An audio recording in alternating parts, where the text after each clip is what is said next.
Hello everyone, আসসালামু আলাইকুম। আমি রেহানা পারভিন। আমার চ্যানেল রকমারি পাখির ঘর থেকে সবাইকে আমন্ত্রণ। আজকে আমি কাতলা মাছের ভর্তা করে দেখাবো। আশা করি আপনাদের ভালো লাগবে। ধৈর্য সহকারে ভর্তাটি দেখেন, রেসিপিটি দেখেন। তাহলে আমি শুরু করে দিচ্ছি। এখানে আমি একটার হাফটা রসুন নিয়েছি, শুকনো মরিচ প্রথমে ভেজে তুলে নিলাম। আর রসুনগুলো এই যে মাছ দিয়ে আমি একটু কেটে সরিষার তেল দিয়ে ভেজে নিতে হবে, যাতে রসুনগুলি যেন সিদ্ধ হয়ে যায়। কারণ যেহেতু এটা আমি হাতে মাখাবো, কোনো পাটায় বাটাবাটির ঝামেলা নেই, তাই খুব সহজেই ভর্তাটা করে খেতে পারবেন। আর ভর্তা পছন্দ করে না এমন মানুষ খুব কমই আছে। খুব মজার কিন্তু এই ভর্তাটা হয়ে থাকে। একবার হলেও করে খাবেন। তাহলে এটা করে খেতে হলে তো এই ভিডিওটা সম্পূর্ণ দেখতে হবে, তাই একটু ধৈর্য সহকারে ভিডিওটি দেখবেন, দেখার অনুরোধ রইল।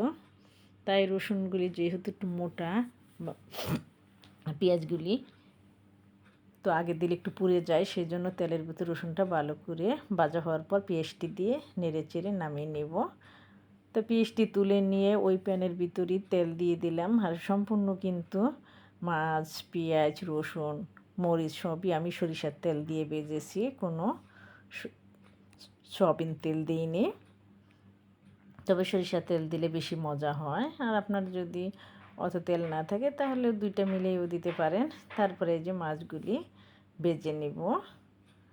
মাছগুলি কিন্তু আগে থেকে একটু হলুদ মরিচ দিয়ে মাখানো ছিল, লবণ দিয়ে।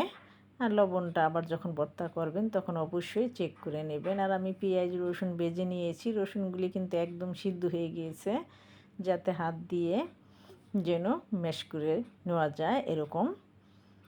আর কিছু কাঁচা পেঁয়াজও আমি আবার ভর্তার সাথে দিব, কাঁচা পেঁয়াজের ফ্লেভারটা পাওয়ার জন্য। এটা হলে আরও বেশি টেস্ট হয়। আর দিব ধনেপাতা কুচি। এই আমার উপকরণ। তাই এখন মাছটা ভেজে নেওয়ার অপেক্ষা করতে হবে। আর বাকি উপকরণগুলি আমি রেডি করে নিয়েছি, তাই একটু অপেক্ষা করুন। আশা করি আপনাদের ভালো লাগবে। আর এই একটা ভর্তা দিয়ে কিন্তু আপনি পুরা ভাত খেয়ে নিতে পারবেন, সাথে আর কোনো কিছুই না হইলেও চলবে।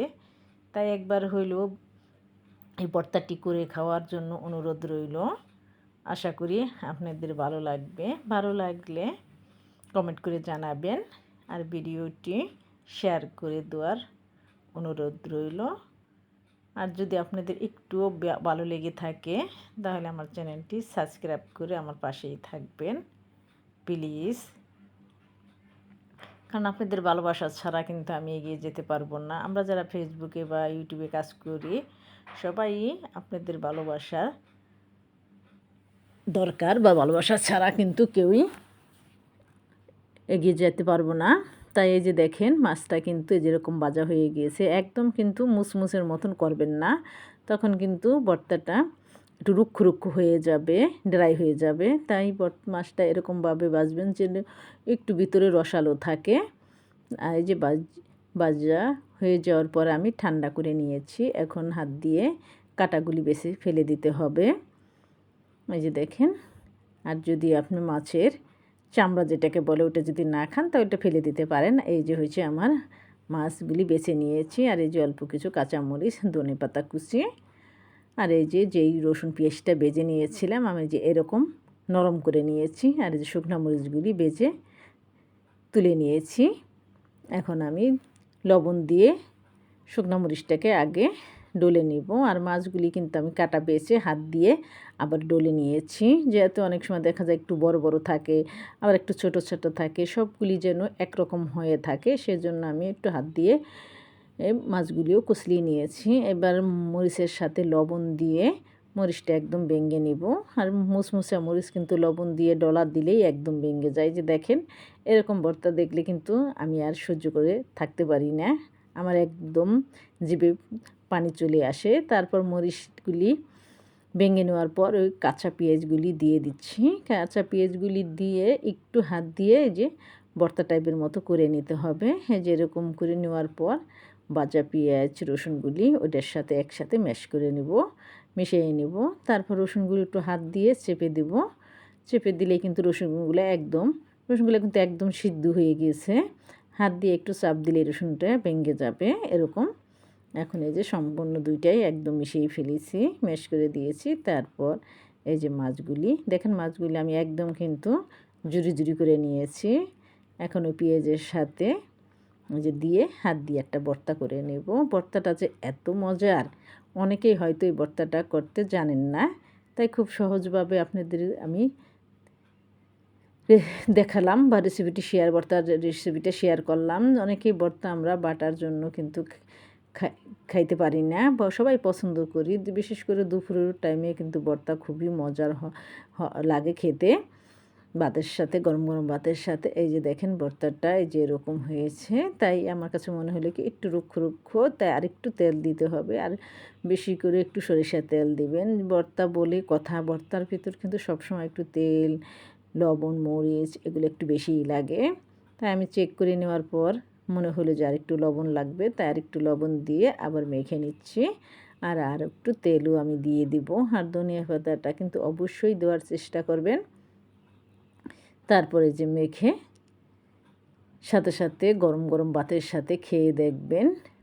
একদিন খেয়ে দেখবেন বারবারই আপনি এটা বানিয়ে খাবেন, কারণ এটা বানাতে একদম কোনো ঝামেলা নাই, আর এত সহজ। আমরা বাটার জন্য কিন্তু ভর্তা খেতে চাই না, আবার অনেক সময় ব্লেন্ডার উঠানো থাকে বা হাতের নাগালে থাকে না, দূরে থাকে, ওইটা আমাদের আনতে হয়, ওইটা সেট করতে হয়। দেখা গেল ব্লেন্ডারটা নিয়ে আসছি, অথচ কারেন্টের সুইচ কাছে নাই, হয়তো এটার জন্য আমার একটা জিনিস সরাতে হবে, এরকম সেরকম, এটা অনেক ঝামেলা মনে করি আমরা।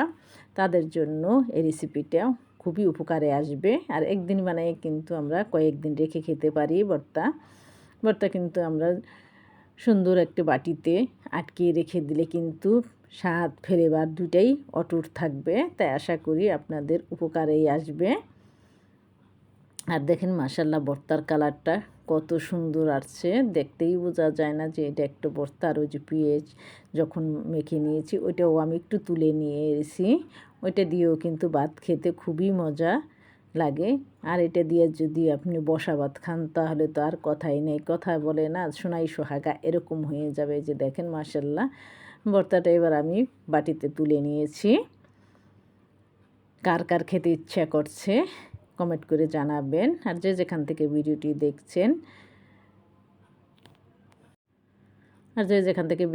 দেখছেন সবাই ভালো থাকেন, সুস্থ থাকেন। সবার জন্য অনেক অনেক দোয়া ভালোবাসা রইল। আবার দেখা হবে ইনশাআল্লাহ। আল্লাহ হাফেজ।